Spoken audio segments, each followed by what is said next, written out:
এতদিন থাকতাম সন্তোষপুর মেটিয়া পুরুষ। মিডিয়া ব্রুজে থাকতেন, হ্যাঁ, এখন ফিরছেন কেন? এখন এই যে একটা এনআরসি শুরু হয়েছে, এটা আমাদের কোনো সবুত নেই, কোনো কিচ্ছু নেই। এবার তাই আমাদের দেশে আমরা ফিরে যাই। धुरंधर मूवी একটা डायलॉग আছে, हिंदुस्तान का पहला दुश्मन खुद हिंदुस्तानी है, पाकिस्तान तो नंबर 2 पे है। এই কথাটা মুভিতে বলেছে, কিন্তু কথাটা সত্যি। हिंदुस्तानियों का सबसे बड़ा दुश्मन हिंदुस्तानी ही है, पाकिस्तान तो दूसरे नंबर पर आता है। আর কেন বলছি সেটা আমি যে দেখতে পাচ্ছি সোশ্যাল মিডিয়াতে চারিপাশে যেটা যা জিনিস হচ্ছে, তাই জন্যই এটা কথাটা বলা। এখনকার দিনে মানুষ হচ্ছে নিছক দর্শক। তুমি যাই করো, কোনো ভুল করো, রাস্তাঘাটে কোনো ভুল দেখো, চুপচাপ দাঁড়িয়ে দাঁড়িয়ে দেখবে, সেটা ভিডিও করবে, সোশ্যাল মিডিয়াতে ছাড়বে, কিন্তু সেটা প্রতিবাদ কেউ করতে চায় না। যদি ভাই কেউ ভুল করে প্রতিবাদ করেও দেয়, তখন কি হয়ে যায়, হ্যাঁ ও এই পার্টিকে সাপোর্ট করছে তাই প্রতিবাদ করছে, ও সেই পার্টিকে সাপোর্ট করছে তাই প্রতিবাদ করছে। মানুষ প্রতিবাদ করলেও জ্বালা, প্রতিবাদ না করলে কিছু মনে হয় যে যেমন আমাদের মতন ভাই কেন প্রতিবাদ করছো না, আমি কথাটা তুলবো। কিন্তু কিছু মানুষ আছে বিদঘট পাবলিকের মতন, যে তুমি প্রতিবাদ করলে তোমাকে বলো তুমি কোনো পার্টির হয়ে প্রচার করছো, তুমি কোনো পার্টিকে সাপোর্ট করছো। বলার মধ্যে একটা কথা, নিট এক্সাম যেটা আমাদের ইন্ডিয়ার মধ্যে একটা বড় এক্সাম হিসাবে আমরা দেখি, ঠিক আছে, তো সেই এক্সামের পেপার লিক হয়, তেসরা মে সেই পরীক্ষা হওয়ার কথা ছিল, তার পেপার লিক হয় কোথায়? হোয়াটসঅ্যাপ টেলিগ্রাম চ্যানেলের মধ্যে সেই পেপার লিক হয়ে গেল। কি করে হয় ভাই? এত কনফিডেন্সিয়াল একটা পরীক্ষা, যেটা খুব ভাইটাল পরীক্ষা, যেটার উপরে ডিপেন্ড করছে অনেক কিছু, সেই পরীক্ষার এরকম ভাবে পেপার লিক হয়ে গেল। পরীক্ষাটা 21শে জুন 2026 হবে বলে আবার ঠিক হয়েছে, কিন্তু যতই হোক ভাই, এত একটা গুরুত্বপূর্ণ বিষয় যেটার জন্য বহু ছাত্রছাত্রী এতদিন ধরে প্রিপারেশন নিয়েছে, পড়াশোনা করেছে, ভালোভাবে পরীক্ষা দেবে বলে, তাদের যদি এক্সপেকটেশনের উপরে খামতি পড়েছে, যেই করুক ভাই, যে কোনো পার্টির নেতা যুক্ত থাকতে পারে। আমি দেখেছি ভাই যে অনেক পার্টির নেতা যুক্ত ছিল বিজেপি, যে কোনো পার্টির নেতার মধ্যে যুক্ত থাকতে পারে, তৃণমূল হোক, বিজেপি হোক, সিপিএম হোক, বামফ্রন্ট হোক, যে পার্টিরই নেতা ভাই যুক্ত থাকুক ভাই, তাদের বিরুদ্ধে যেন গুরুতর স্টেপ নেওয়া হয়, যাতে পরবর্তীতে নতুন প্রজন্মের ওপর যাতে কোনো রকম কোনো প্রভাব না পড়ে, তারা যেন নিশ্চিন্ত ভাবে এইসব দিকে থাকে যে ভাই হ্যাঁ আমি একটা প্রিপারেশন নিচ্ছি, একটা বড় এক্সামের জন্য প্রিপারেশন নিচ্ছি, বা আমি কোনো চাকরি পরীক্ষার জন্য প্রিপারেশন নিচ্ছি, কোনো দিকে এগোনোর জন্য প্রিপারেশন নিচ্ছি, তো সেই সব দিকে যেন কোনোভাবে খামতি না থাকে। এগুলো তো হয়ে গেল ভাই রাজ্যের বাইরের কথা, এবার আসি রাজ্যের ভিতরের কথা। যেহেতু বলেছিলাম ভাই, কলকাতার নানান জায়গাতে মানুষ ফুটপাতের উপরে বসবাস করে খাচ্ছে, দোকানপাট দিয়ে দিয়েছে, সরকারি প্রপার্টিকে নিজের প্রপার্টি বানিয়ে নিচ্ছে, এক কথা যাকে বলে। তো শ্রী শুভেন্দু অধিকারী আমাদের রাজ্যের মুখ্যমন্ত্রী হওয়ার পর এর উপর একটা স্টেপ নিয়েছে, সবাইকে নোটিশ জানিয়েছে সরে যাওয়ার জন্য। তারা সরেনি, তাদেরকে উচ্ছেদ করে দেওয়া হয়েছে। এবার তার জন্য কিছু মানুষের মনের মধ্যে ভাই বিশাল কষ্ট, বিশাল কষ্ট মানে সেই লেভেলের কষ্ট। কেন ওদেরকে সরে দেওয়া হয়েছে? তো যাদের মনের মধ্যে এতটা কষ্ট হচ্ছে ভাই, তাদেরকে বলছি, তোমাদের ঘরে যদি জায়গা থাকে, তোমাদের যদি এক্সট্রা জায়গা থাকে, উপরে যদি ঘর ফাঁকা থাকে, তাহলে তাদেরকে সেই জায়গা দিয়ে দাও না, তারা থাকুক, তারা ওখানে নিজেদের মতন যেমন ভাবে ফুটপাতের মধ্যে রাজত্ব করা, পয়সা চাইলে হবে না, কিন্তু যেমন ফুটপাতে দোকান দিয়েছিল বা থাকছিল কোনো পয়সা না দিয়ে, সেরকম ভাবে তোমাদের জায়গাতে তোমরা ওদেরকে রাখো উইদাউট এনি পে করে। আর পারবে না, কেন পারবে না? ব্যাপারটা নিজের দিকে এসছে। মানুষ তো ভাই এইটাই, আমি এইটাই তো বোঝাতে চাইছি, মানুষের যতক্ষণ না ভাই নিজের ওপরে আদা করছে ততক্ষণ মানুষ কিচ্ছু করবে না, কিন্তু যতক্ষণ পাশের বাড়ির লোক ওর হচ্ছে, হোক না, দেখি দাঁড়িয়ে দাঁড়িয়ে মজা দেখি, আমার তো হচ্ছে না, ব্যাপারটা এরকমই ভাই। মুখে মুখে লোকের সামনে প্রচারে বা সোশ্যাল মিডিয়াতে অনেক জ্ঞানের কথা বলে, অনেক কথা বলে যে আমি দেশপ্রেমী, আমি দেশকে ভালোবাসি, দেশের কোনো ক্ষতি হলে আমার কষ্ট হয়, সোশ্যাল মিডিয়াতে কোনো দেশের ভালোবাসার পোস্ট সেটাকে শেয়ার করে লাভ দেবে, হ্যাঁ আমি এরকমই। কিন্তু যখন সামনাসামনি মানে প্র্যাকটিক্যালি জিনিসটা করার ব্যাপার হয়, তখনই মানুষের অবস্থা খারাপ হয়ে যায়। তাই জন্যই তো মানুষ এত জ্বলছে ভাই, দেশ থেকে উদ্বাস্তুদেরকে ছড়াচ্ছে। কেমন উদ্বাস্তু তোমরা দেখো, আমরা বেশি দিন আসিনি, 2-4 বছর ধরে এখানে আছি, আমাদের কোনো ডকুমেন্টস নেই, এই জন্য করে আমাদের চলে যেতে হচ্ছে। এখন চলে যাচ্ছি, বলতে চলে যাচ্ছি। এর আগে কি বলেনি সরকার, তাই তো? না, এর আগে পাড়ার লোক থাকতো অনেকে এখানে। সরকার পাল্টে গেছে। আগে সরকার কি মানে অ্যালাউ করেছিল আপনাদেরকে? হ্যাঁ রেখেছিল, এখন এই সরকার রাখছে না। 8 বছর আছি, আমার স্বামী ক্যান্সারের রোগী, তো আচ্ছা, আমি আরজি করে চিকিৎসা করতেছিলাম, তো এখন এইসব শুনে আমি এখন বাড়ি যাচ্ছি। এখানে এসেছিলাম, ভাঙা এলাকা, মানে বুড়ি বাড়ি ঘর দরজা কিছু ছিল না, সব ভেঙে নদীতে চলে গেছে, থাকার আর জায়গা ছিল না, তাই আমরা এখানে চলে এসেছিলাম। বলেছে কারাকরি করেছে, আচ্ছা, থাকতে পারবে না, চলে যাও, তাই আমরা চলে যাচ্ছি। এই ভয়ে সেই ভয়ে চলে যাচ্ছি। 6 মাস ধরে আছেন আপনাদের বাংলাদেশে বাড়ি রয়েছে? আপনাদের কেন চলে যেতে হচ্ছে কেন?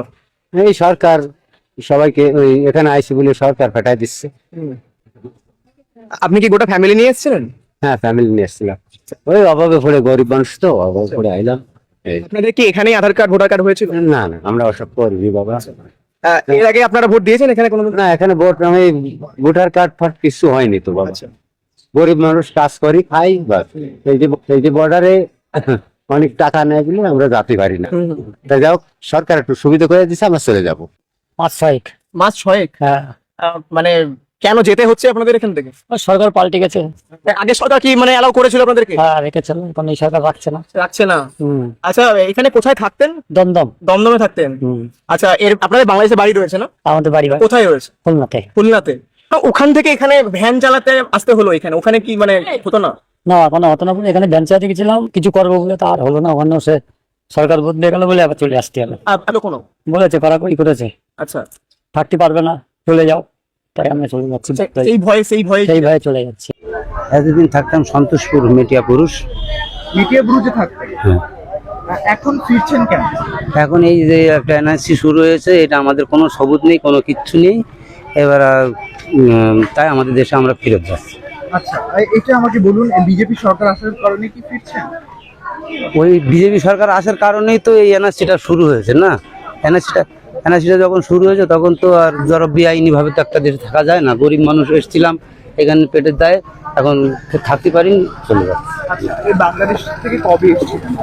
এই 3-4 কিভাবে এসেছিলেন? এসেছিলাম, এমনি চলে এসেছিলাম, কাউকে ধরে না, এমনি পার হয়ে চলে এসেছিলাম লোকেদের। সেটা হচ্ছে সেই এইদিকে কোথায় ধামাখালি না কি, এইদিকে।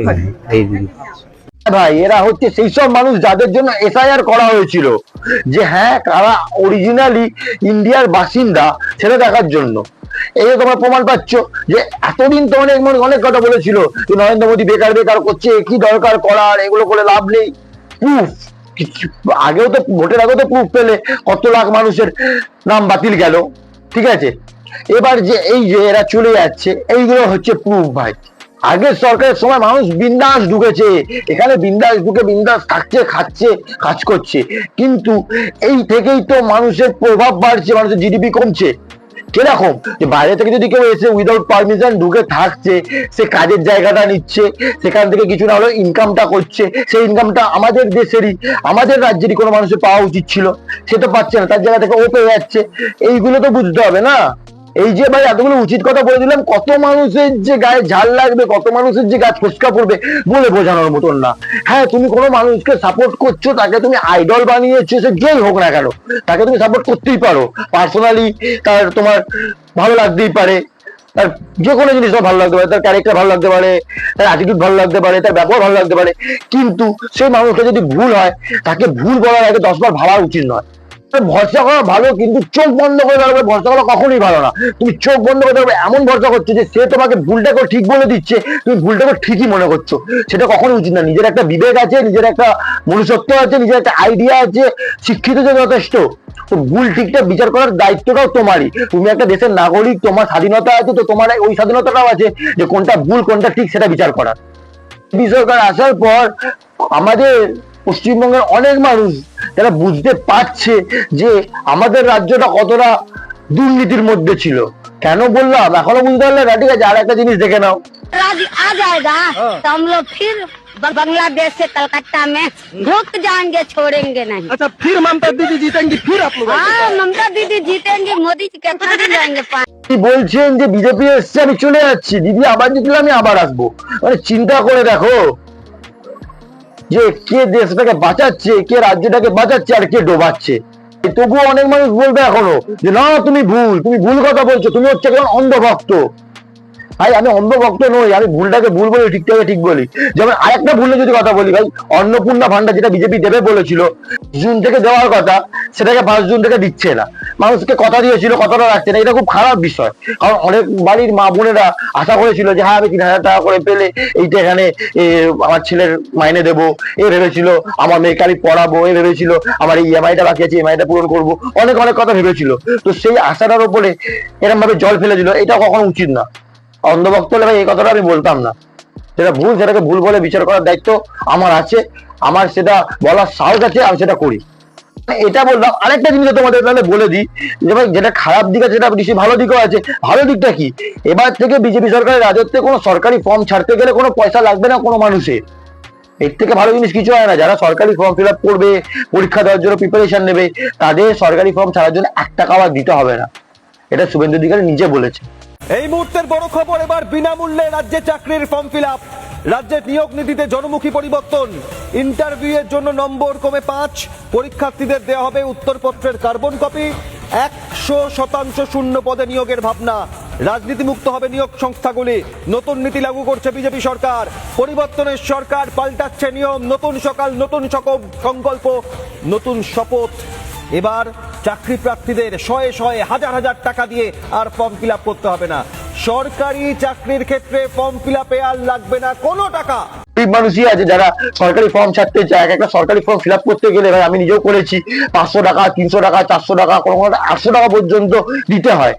এবার সেসব মানুষ, অনেক মানুষই আছে যারা ভাই দিন আনা দিন খাওয়া করে, কোনো রকম তাদের সংসার চলছে, তারা একটা চেষ্টা করছে সরকারি চাকরির জন্য। তাদের তো পক্ষে সম্ভব না ভাই প্রতিটা ফর্ম ছাড়া 500 টাকা, 800 টাকা, 300 টাকা দিয়ে। তো তাদের জন্য অনেকটা সুবিধা হল এটা করার পর।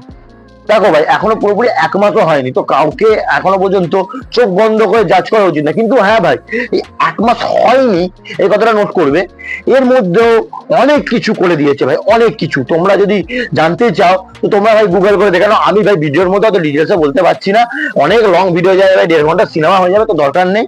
অল্পের মধ্যে বললাম, অনেক কিছু করেছে ভাই এই কিছু দিনের মধ্যে। এবার ভাই বাকি যতদিন পড়ে আছে ততদিনের মধ্যে দেখা যাক মানুষকে কতটা কি সাপোর্ট করে, মানুষের জন্য কতটা কি করে। সিস্টেম পরিবর্তন হয়েছে, রুলস রেগুলেশন পরিবর্তন হচ্ছে, আর মানুষের চিন্তাধারা সেটাকে পরিবর্তন করতে হবে। মানুষকে বুঝতে হবে কোনটা ঠিক কোনটা ভুল, আর ঠিকের সঙ্গে ঠিকভাবে থাকতে হবে, ভুলের উপরে প্রতিবাদ করতে হবে। এটা মানুষকে নিজে থেকে বুঝতে হবে। কেউ যতই বোঝাক, সে যদি মনে করে যে না আমি বুঝবো না, তাকে তার বোঝানোর ক্ষমতা কারণ নেই। আমি ভিডিওর প্রথমেই বলেছিলাম যে হিন্দুস্তানের আসল দুশ্মন হলো হিন্দুস্তান, পাকিস্তান তো নাম্বার 2-এ থাকে। এটা হচ্ছে ধুরন্ধর মুভির ডায়লগ। এই কথা আমি কেন বললাম, যদি হিন্দুস্তানের, ভারতের জন্য মানুষের প্রতি এত ভালোবাসা থাকতো, সব মানুষ যদি ভারতকে নিঃস্বার্থভাবে ভালোবাসতো, তাহলে ধ্রুবরাটির এত সাবস্ক্রাইবার হতো না। তো ভাই ধ্রুবরাটিকে নিয়ে না হয় একটা পরে ডিটেলস ভিডিও বানাবো, ও আর একটা ভিডিও বানাক ভালো করে, প্রপাগেন্ডা বলে একটা ভিডিও বানাক, তারপর ওকে নিয়ে ডিটেলস এর চাটন ভিডিও বার করবো। ঠিক আছে, ওকে অনেকদিন ধরে ভাই হিট লিস্টে রেখেছিলাম, ওর এতগুলো ভিডিও দেখেছি, এত সুন্দর লেগেছে না আমার, মানে আমি ওর big fan, die hard fan যেটা বলেন, আমি ওর জন্য সেটা হয়ে গেছি। তো ওর আর একটা ভিডিও আমি দেখতে পাই, যদি সেরকম প্রপাগেন্ডা টাইপের কোনো ভিডিও বানায় তো ওকে নিয়ে একটা ভিডিও বানাবো। তো ভাই আজকের ভিডিও এতটাই থাকবে। ভিডিও কেমন লাগলো অবশ্যই কমেন্টে জানিয়ে। যদি ভিডিও ভালো লাগে লাইক করে দে। হ্যাঁ, ভিডিওতে ভাই অনেক তেতো সত্যি কথা বলেছি, অনেক মানুষের খারাপ লাগবে, তাতে আমার কিছু করার নেই ভাই। উচিত কথা বললে মানুষের গায়ে ঝাল লাগবে, আমি কিন্তু গায়ে বলেছি, উল্টাটা শুনো না। তো চ্যানেল নতুন হয়ে যাবে, সাবস্ক্রাইব করে দাও। ভিডিও কেমন লাগলো কমেন্টে জানিও, ভিডিও কোন পার্টটা ভালো লেগেছে, কোন জায়গাটা শুধরানোর আছে, বা কিছু ভুল বলে থাকলে অবশ্যই আমাকে ভাই নোট করো কমেন্টের মধ্যে, ঠিক আছে। আর চ্যানেলটা সাবস্ক্রাইব করে বেল নোটিফিকেশনটা অলে দিয়ে দেবে নতুন নতুন ভিডিও পাওয়ার জন্য। আরো ডিটেলসে ভিডিও বানাবো, আরো ভালো ভালো ভিডিও বানিয়ে আনবো। তো দেখা হবে খুব তাড়াতাড়ি নতুন ভিডিওতে। আজকের মতন এতটাই। প্রতিটা মানুষের মধ্যে প্রতিবাদী একটা মুখ থাকে, কিন্তু সব মানুষই প্রতিবাদী মুখটাকে কাজে লাগাতে পারে না। সবাই নিজের মুখের মধ্যে হয় টাকা নয় প্রতিপত্র দিয়ে মুখটাকে চাপা দিয়ে দেয়, কারো আন্ডারে হয়ে যায়, কারোর জন্য কথা বলে, কিন্তু সেটা কখনোই উচিত নয়।